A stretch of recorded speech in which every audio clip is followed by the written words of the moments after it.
Hi, we'll be talking about the way that we are still affected by popularity and why popularity is so important. And previously, we talked about the way that it might really be built into how our brains are set up and even how our DNA responds and is expressed. But I want to move on be talking a little bit about how popularity is affecting each and every one of us actually thousands of times a day. Especially, we're going to talk about how your experience with popularity when you were younger affect a lot of the way that we think about our social experience. But before we do that, I'd like for you to watch this video. Just watch the video and you're going to be asked to say a little bit about that yourself in the video. So watch carefully. So, what we are going to talk about now have been studied by psychologists for many years, and it's referred to as social information processing. Nikki Crick and Ken Dodge were among the first to develop a model. It's really a way of taking a very single social experience you have and zooming it down into super slow mode. So if you were to try and think about all the teeny little unconscious processes that are happening between the moment that you see something and the moment that you respond. You would divide them up into a few different steps. So the first thing that happens it is that there an event.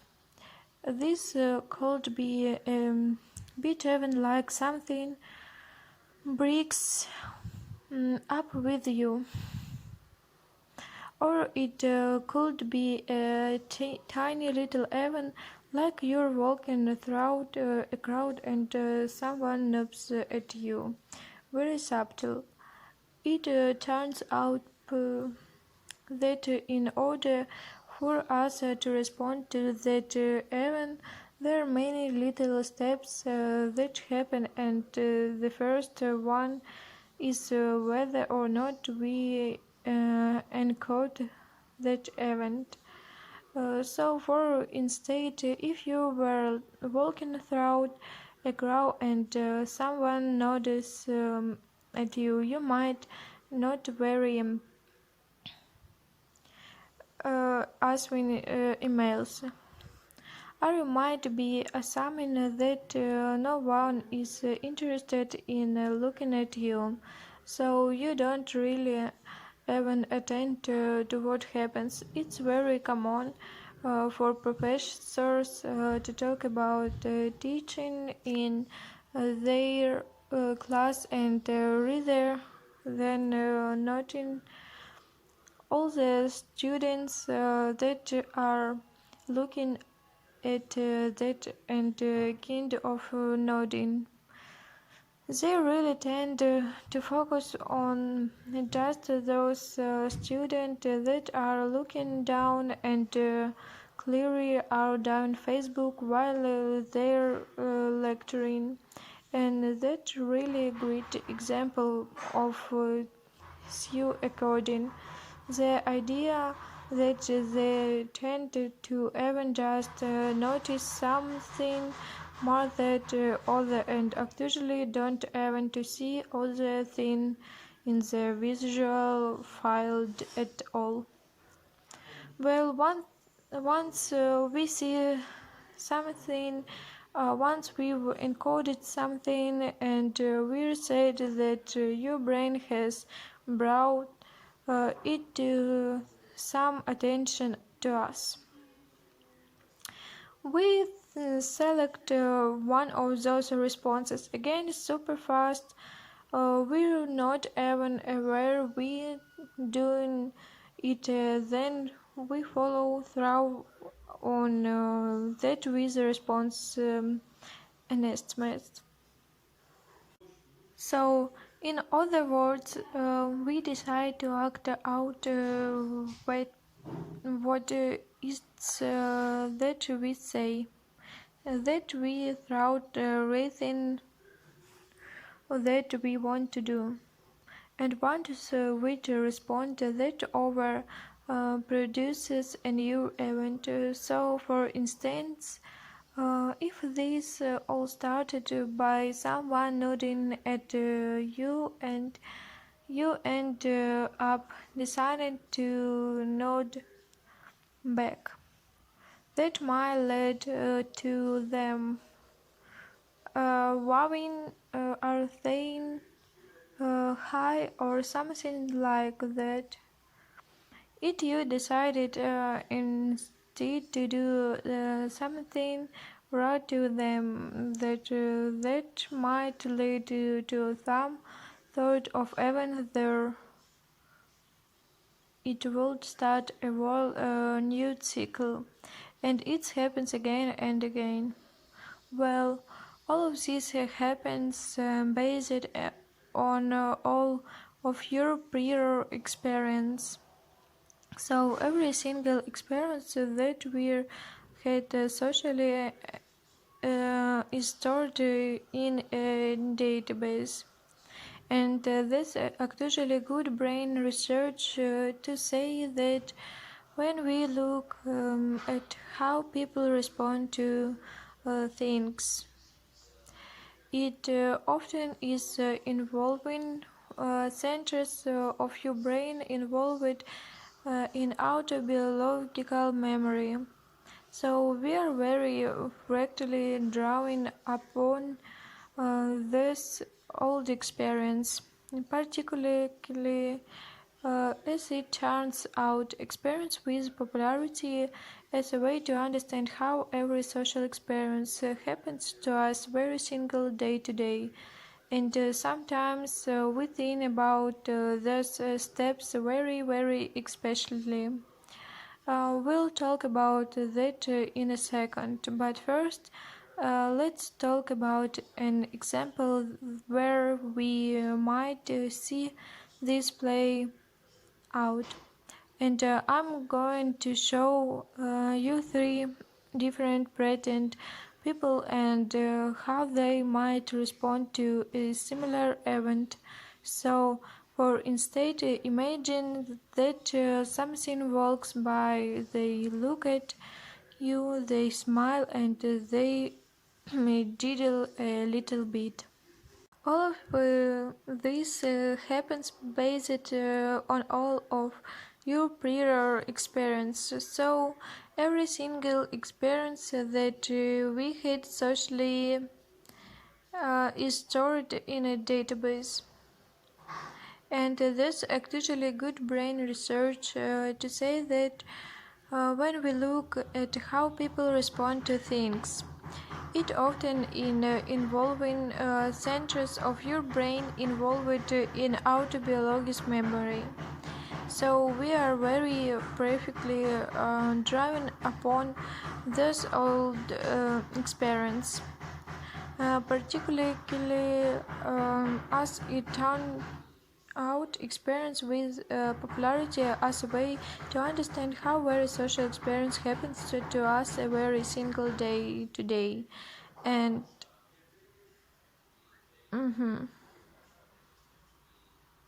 понятно. There are studies show less likely to even notice when people do look at them. So they might not even notice anybody. Well, the next step that would happen then is it's your interpretation. So that first person might say, I think that person was making fun of me. I saw that kind of flouting, and my autonomic thought, the thing I immediately associated with that is, I think they were teasing me somehow. Maybe that's their goal. But someone else might say, oh, well, I'm actually great. They teased me and I'm a little bit frightened, or I feel really impressed or depressed. So I'm going to go with draw. I really want to get out of this situation. That might be a different goal. The second who say they extract me even as something that had to do with a fleeting might say, oh, wow, they them pretty hot. I want to date them. So that might be their goal in that situation. So these girls relate to a variety of possible responses and automatically in your brains. We kind of scan all the things we done in that situation before, and we think about all the things that we might be able to do. So, when talking out of the possible responses, the first person might say, well, I could walk over and hit that person. I could scream out at them, oh yeah, kind of like don't to do that to me, or I could throw something at them or something like that. While the second person who thinks or thinks I'm being followed with, and my goal here is to the get date of this. They might walk by the person and give them a smile back. They might scream out to them, oh yeah, or they might go hand them their number or say that they want to text them or something like that. So usually after we decide, okay, person number one says I'm going to do throw my book at them. Person number two might say, we'll decided I should just smile at them. That's the best way to handle it. Interestingly, just because we decided on that it's that we're going to do, that doesn't mean that actually what we do. A lot of us have really good intentions to do a certain with things, but then we actually go and do it comes out little bit different that we expected. So the person that decided to throw their book might decide to also scream out at the times take that. Whereas the second person might decide to smile back and also say something like, hey, how's it doing, or something like that. So all those steps are happening really, really quickly.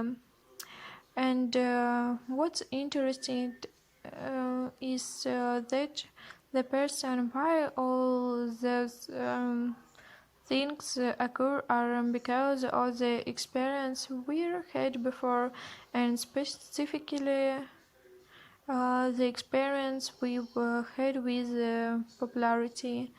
That we learned that we predict how people will encode things, how they will interpret things, and so on. What goals they'll make, and that response that the consider select and then act on based on how popular they were younger kids. That created a template, a way of interaction with the world, and is affected throughout that of times a day. Sometimes we think about this very seriously and very specifically. Here what one person said: okay, so red and green circle are chilling in the room. It think red is female. Blue is angry and feels left out. Clearly blames green circles for excluding it, breaks into the room. Looks like there's violence between green and blue circles.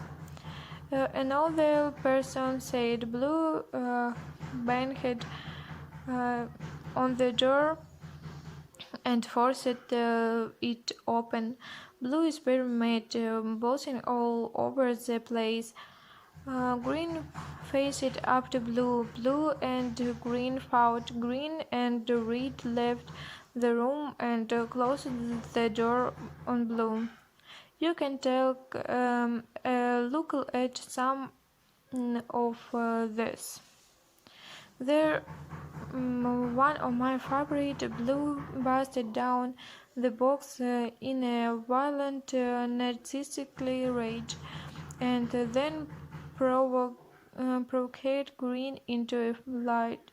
Green was not in the mood for fighting because he was happy and frightened with red. Red child in the corner scared of blue. Then green took red out of the box. As you see, can there's different screens and the ways that people are describing them sugars that there are all kinds attribution that we make just by seeing a simple video in which we all encounter the same information, three stickers and a box, but the way that we interpret that is dramatically different. Some people thought that they cycles of different genders. They assumed that one was a male, one was a female. So of them assumed a lot of aggression. Some thought that they were just plain, and all of that has a lot to do with that it was like for us growing up and how popular we were. So overall, helpful this information is showing you that popularity in fact really still does matter. It's mattering in a way that affects every single social interaction that we have as adults little by little. Our social experience comprise a central database.